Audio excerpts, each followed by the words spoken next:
Hey there, welcome to LSAT Demon Daily. I'm Nathan Fox. That's Ben Olson. Together, we're the founders of LSATdemon.com and the Thinking LSAT podcast. We have an email here from Y. It says, hey, Ben and Nathan, I'm having trouble deciding when to sit for the LSAT. I originally had my eyes set on November, but I recently scored a 169 on my first full-length practice test.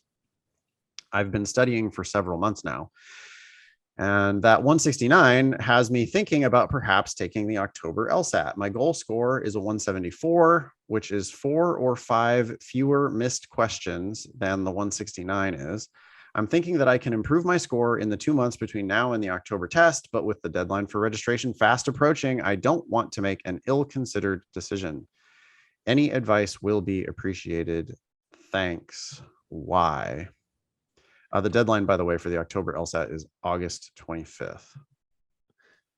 Yeah, I mean, I don't know how tight your finances are, why, but I guess if there's any chance that not any chance, if there's a decent chance, which seems like you have a decent chance that you will be ready by October, take it.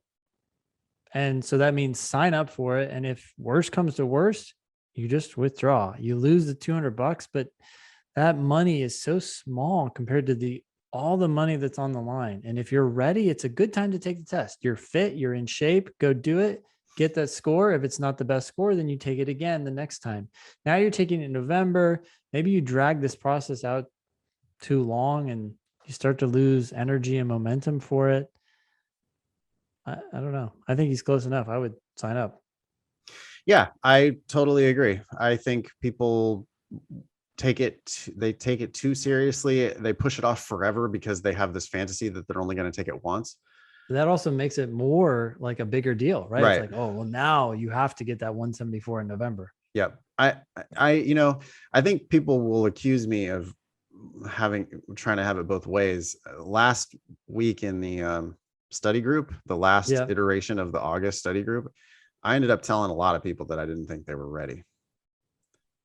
But that's because, they're like, yeah, well, I'm 15 points away from my goal score, but I'm going to take it anyway because I just want to see how I'll do. No, that's and those stupid. People, I'm like, that's dumb. I don't care. You've already paid the money, but who cares? Like, you're going to waste one of your attempts. You're going to put a bad score on your record. Why the fuck would you do that? Well, why I just talked about here, we're talking about, he says 4 or 4 or 5 fewer missed questions than the 169. So yeah, we're talking a few raw points here. Yeah, 1 or 2 per section. Y is in good shape here. There's also a big difference between registering for the October test and then ultimately taking it. Yeah. Right. So Y may decide 2 days before, look, this is really not for me. Yeah. If you pay, but at least he has that option. Yeah. Go ahead and register, pay the $200. You'll have the option to take it. Probably take it. But worst case, you just withdraw. You don't get your $200 back, but it doesn't count as one of your attempts, doesn't show up on your record at all. I would go ahead and register for sure.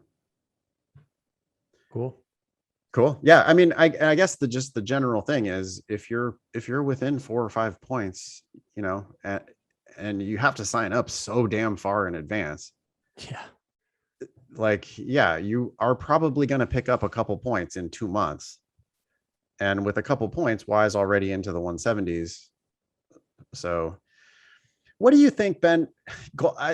Goal score, is that even a good idea?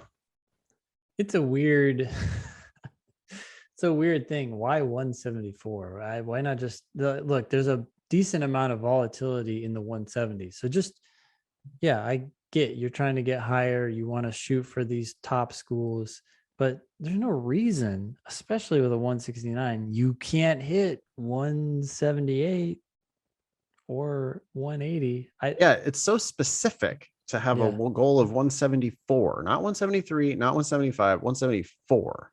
Mm-hmm. It's just weird. I think everybody's goal should be the best LSAT they can achieve. The best you can get.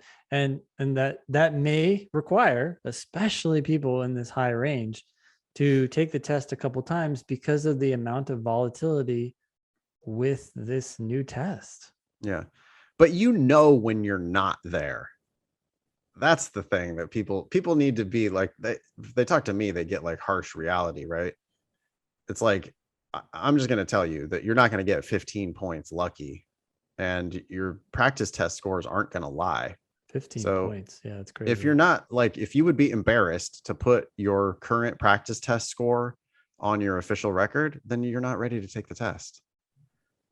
But, you know, Y is a totally different deal. Y would not be embarrassed to put a 169 on record.